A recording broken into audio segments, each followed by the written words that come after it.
Hey, what's going on guys? This is Kext Next, and today I'm going to show you how to create a very easy, very simple firework inside of Blender for the new year. So let's go ahead and get started. First thing we're going to do is delete the default cube, and then we're going to add in a new Icosphere.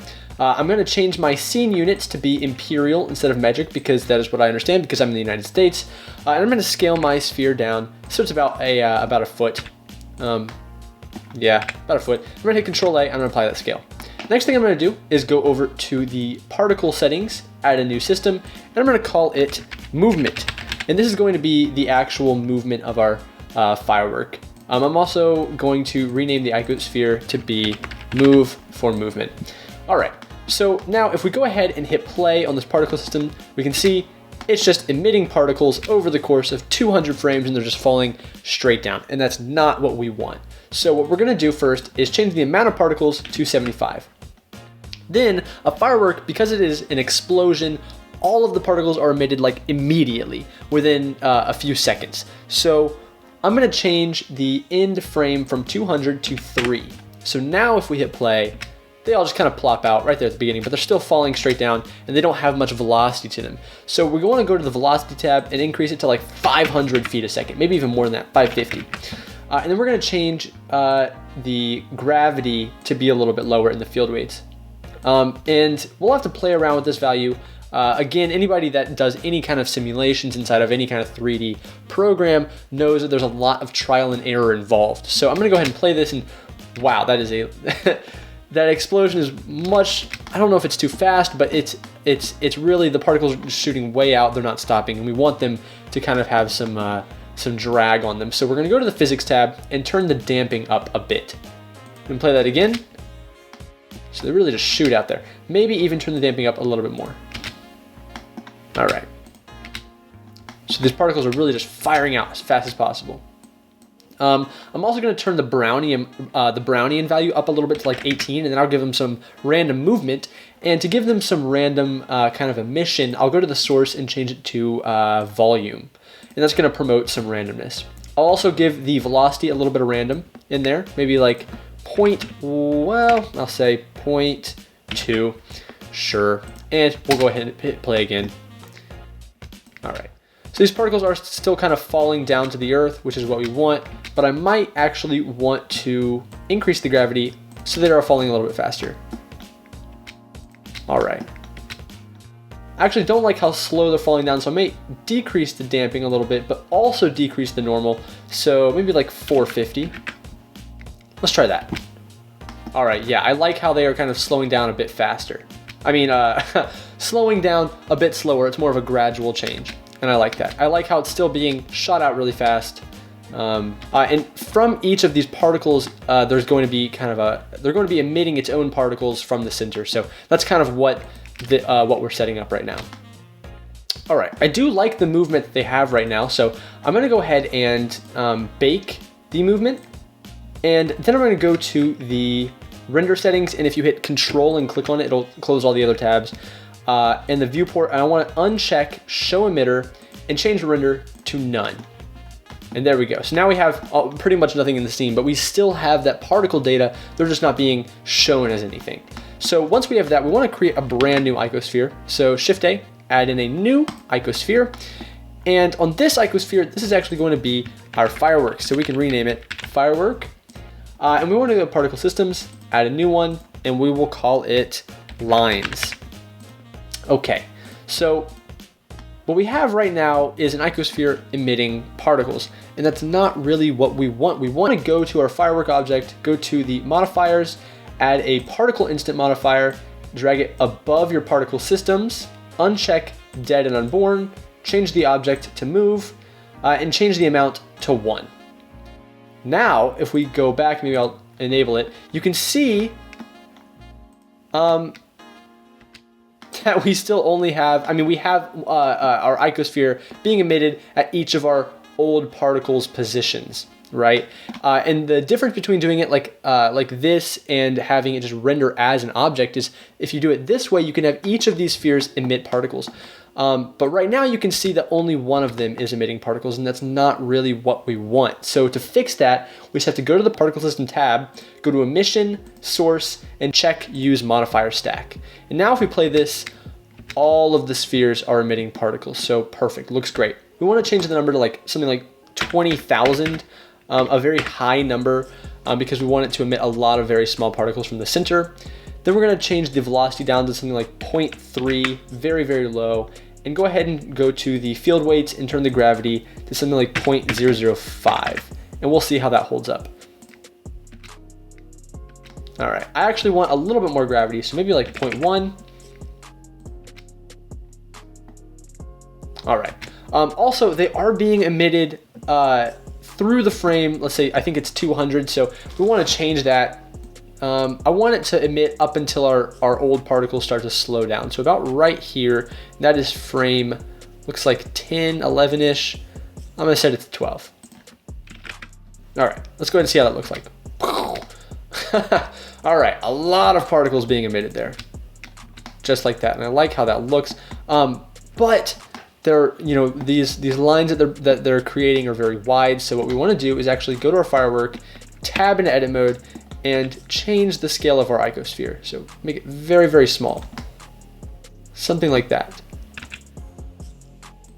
And the other thing that I want to do is I'm noticing that some of these icospheres are actually running into each other, and I don't like that. So what I'm going to do is go back to our move object, tab out of edit mode, go to the particle systems tab.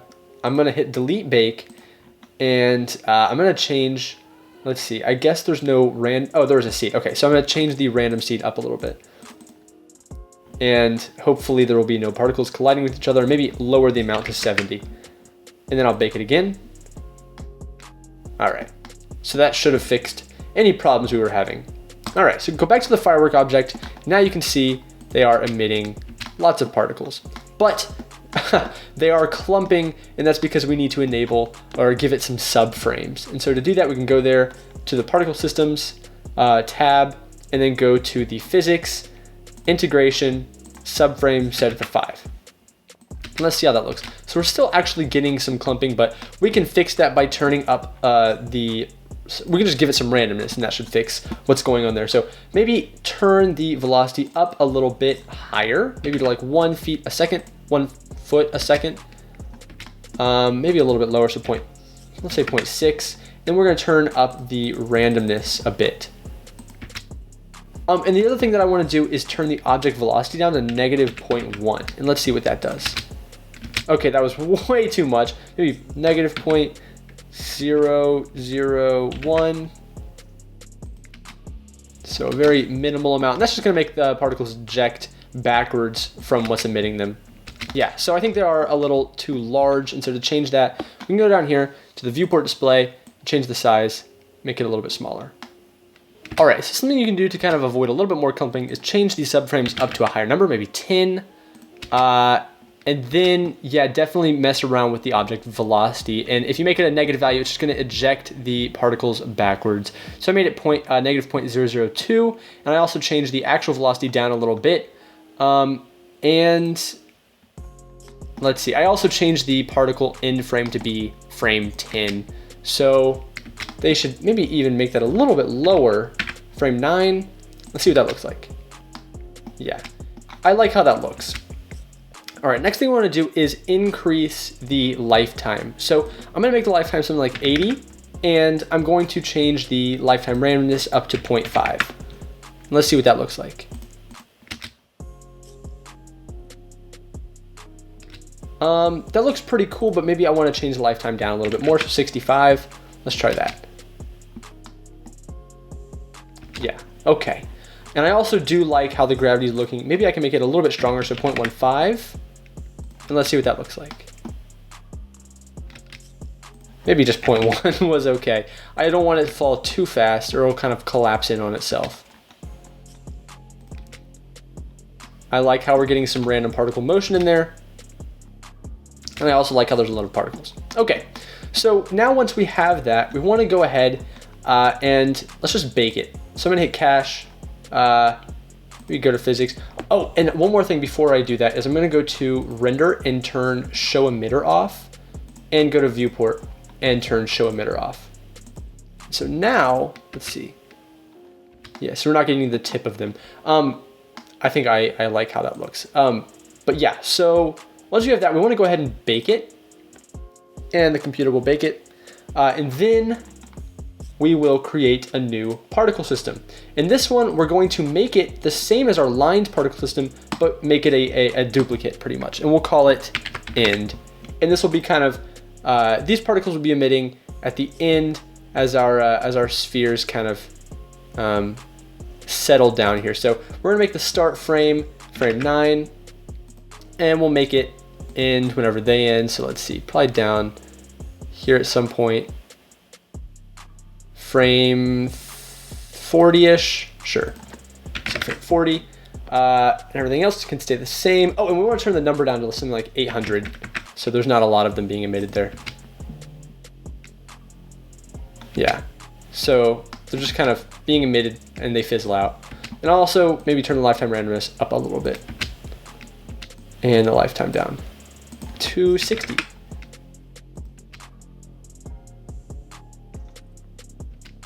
I like that. And so you can kind of see as our first particle system goes, you are having some particles grouping in the middle, and that's due to the negative velocity inherited from the objects that are emitting them, which will be good for motion blur later on. But if you want to do a positive number, I can show you what that looks like, and that'll have particles flying outside of the firework and give you a little bit more randomness if that's the route that you want to take. So with the velocity, maybe change this to positive 0.002, and we can see how that looks. So they're kind of coming out. There's some random particles coming out from the center. So they look kind of cool. But I think I like the negative values better. So negative 0.002. All right.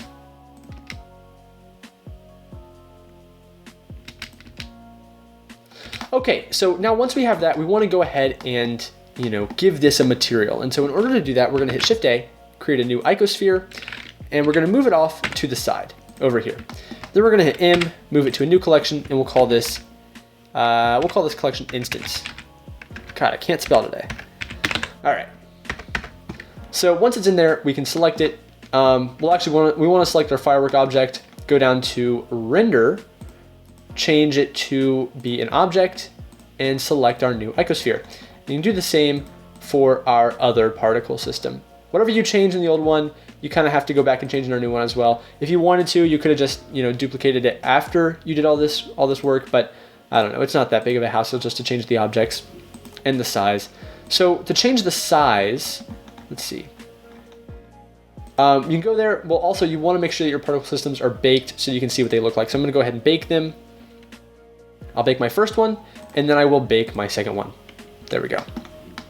All right, so for our icospheres, we want them to be very, very small. So I'm gonna go to our original particle system, go to render, and change the scale to be, I don't know, I think I like 0.05, maybe 0.04. Well, actually, if we leave it at 0.05 and change the scale randomness up, they're only gonna get smaller. So change the scale randomness up. Something like that, maybe like 0.5. Maybe I'll actually turn the scale down a little bit. I don't know, just mess around until you get something that looks good. Okay, and then for the in particle system, you kind of want to do the same thing. So go over here, scale, scale randomness 0.5, and sure, that's fine.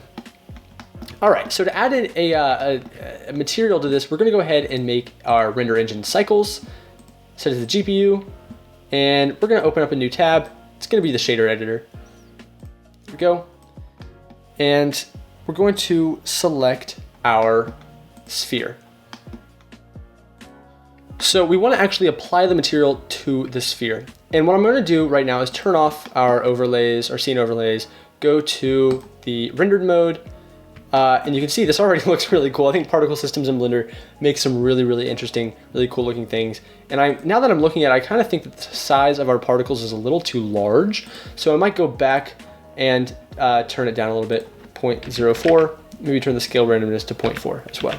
All right, so once we do have that, then we can go to Icosphere and give it a new material. And so if I change the color of this material, everything in the firework should update as well. And that's because this is what is connected to our object that's being instanced. So what we can do is go ahead and hit Shift A and give it a new particle info node. And I'm gonna go ahead and hit Shift Tab to turn on snapping. And okay, so let's say that we want the color of these particles to change over time, or them to kind of fade out over time. And so to do that, I'm gonna go ahead and delete this principled BSDF for right now. If we do that, well, we can't really, at the moment, we can't really use any of these inputs. So what we're gonna have to do is go ahead and add a new converter, color ramp.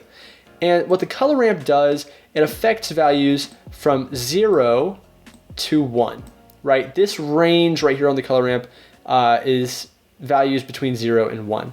So you can't really plug in the age of the particles into that, because the age could be anywhere from 0 to whatever the lifetime is of each particle. So some of these are 50 or 80 or 83 or 60 or whatever. I set the lifetime to. So if you actually have a constant lifetime for each particle, you can add a new converter math node set to divide, plug the age into the top socket, and set the second value to the lifetime, the constant lifetime that you have. But if you've added lifetime randomness to all of these particles, this isn't a feasible option because each particle has a different lifetime. So you want to actually plug in the lifetime into the bottom socket so that Blender knows what the lifetime of each particle is going into this divide node. And what this will do will output a value between 0 and 1. Like if a particle is if the particle is age 0 on frame 0 and has a lifetime of 50, it is going to output the value of 0. 0 divided by 50 is 0.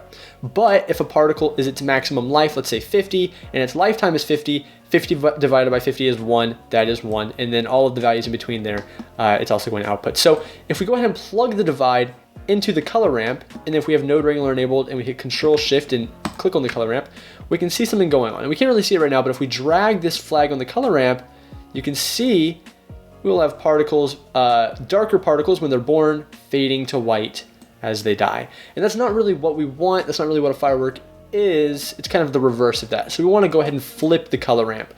So maybe drag this white value over here and the black value over here. Maybe a little bit more. All right, so we have some black particles in there. And what we're going to do is go ahead and create a new shader, emission shader. Let's see, emission. Plug it in there, Control Shift, click on emission. Okay. So right now, let's go ahead and just add some colors to our firework. I'm gonna drag these over here, drag emission down. I'm gonna add some colors. So I'm gonna make this white flag, maybe I'll make it, let's say purple, maybe a bluish color, and then I'll add another flag and it'll kind of fade to pink, maximum lightness. Take this black flag down a little bit, make this a little bit more blue, pink, and yeah, I'll take this black and kind of increase it a little bit. Drag it up, or I guess decrease in regards to the color ramp. So yeah, you can definitely see that some particles are fading to black in there. So pretty cool. But this doesn't really look like a firework, so I'm gonna go ahead and change the strength to something like 20, 21. So it's very bright. And I'm gonna go ahead and change the world background to be, well, I'll do that after we fade out our particles. So to make our particles actually fade out, we're going to add in a new transparent shader. And I'm gonna mix it with the color ramp. So, well, I'm gonna mix it with the emission shader. So Control Shift, mix. And right now, you're gonna go from being transparent to not being transparent, which is kind of lame and it's not really what we want. So what we're gonna do is duplicate our color ramp down here. And we're gonna backspace on it to reset it, plug the divide into it, and then Control Shift click on it. And you can see it is again reverse, so we're gonna flip it like that. And you can see we kind of control where these particles are going to be black. So I'm gonna drag our white flag over here so that the darker that these particles get from this color ramp, the more transparent they're going to be, and that's what this setup is going to kind of give you. So you want to make sure that the particles before this black are being output as completely white. So, and then you can kind of affect which particles are being faded out over time using this color ramp. So we're going to plug this color into the factor of our mix shader, So now, oh, and you also want to swap the emission and transparent input. So transparent should go into the top socket and emission in the bottom. So now you should be able to fade out particles over time. So if I click this white flag over here, you can see we're fading them all out. Cool, cool. So now that we have that, we can go ahead and change the world background color to be black. And I want to introduce some random color into this. And so in order to do that, I'm going to hit Shift A, create a new color ramp, and I'm going to add a bunch of flags, maybe like that many, maybe one less. And I'll make the first one a very bright color, let's say yellow. The second one, bright color, green. Third one, bright color, blue. Fourth one, bright pink. And fifth one, bright red. And I will distribute them evenly from the left, and I will make them constant.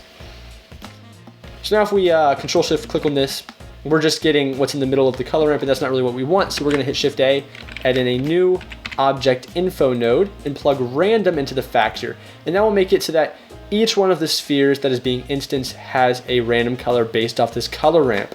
So that's pretty cool and all, and you have a very colorful firework, but how is that going to allow us to shift these colors randomly per particle? Well, it's very easy. We're just going to add in a new mix RGB shader, and plug it in between the color ramp and the emission shader. And then we're going to plug our new color ramp into the second color. And then Control Shift click on this, and we want to set mix to hue. So now if we set this to 0, we can see we have our original color, all the way we have random colors. But instead of mixing between these, we're having it shift our random colors around the color wheel until they get to our new color. So what you can do with this is set it to a very low value, and you're getting a little bit of random of these colors to be randomly being shifted in certain directions. So they're still similar to the colors that you picked out in your original color ramp. So you do have some color randomness, so pretty cool. So maybe like 0.2 is a good value for that. Maybe even a little bit less than that, 0.175. Sure. All right, and then we can go ahead and preview our mix shader. All right, so we have a very nice, bright, pretty firework here. And so I'm gonna go ahead and turn our instance object off, and I'm going to render out an image here. So first things first, I'm gonna set the resolution to be square at 1080. And then I'm gonna go to the camera and set up a little camera view. I'm gonna hit 0, go to the camera settings, set the focal length to be 30, setting up a little basic scene, in, view, camera to view. Let's see, I wanna go under the firework a little bit, drag it in a little bit, sure, right there is fine. Okay, so once we have that camera angle set up, I'm gonna render out a little image. So I'm gonna render an image, and it should not take that long because it is just an emission shader and a transparency shader. And then I'm gonna go to the Compositing tab, turn on Use Nodes, turn off Backdrop, set this to the image editor down here, set it to the Viewer node, and then I'm gonna Control Shift click on our rendered layer so we get the Viewer node down here. All right, and first things first, we're gonna add some glow. So I'm gonna add in a new glare node and set it to Fog Glow. Set the size to maybe, I don't know, 8's probably fine, and turn the threshold down to like -0.9. That was a mistake. I meant mix down to -0.9. All right, maybe a little bit less than that. Yeah, so we're getting some glow on there. I like how this looks. Very cool looking. And then if you want, you can also go to the passes, turn on vector data, kind of add in some fake motion blur with the vector blur, but there's not going to be much motion blur on these particles since they're only being ejected back, and it's not really that much. They don't have much movement to them. So if you actually had the particles that were emitting these, they would have a lot of motion blur on them, but these aren't going to have that much. But hopefully we'll be able to see a little bit as we plug this in. So turn on curved, and it is compositing. All right.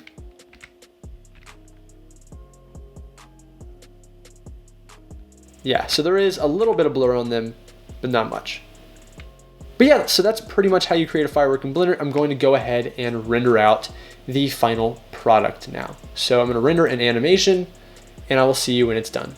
All right, so yeah, once you render it out with your vector blur and your glare, you should have a pretty nice looking firework there. So it looks really cool. It's very simple and very easy to create, very quick. And if you want to give it a little bit more oomph, there is a way to do it in Blender, but I prefer to work in After Effects or Adobe Premiere.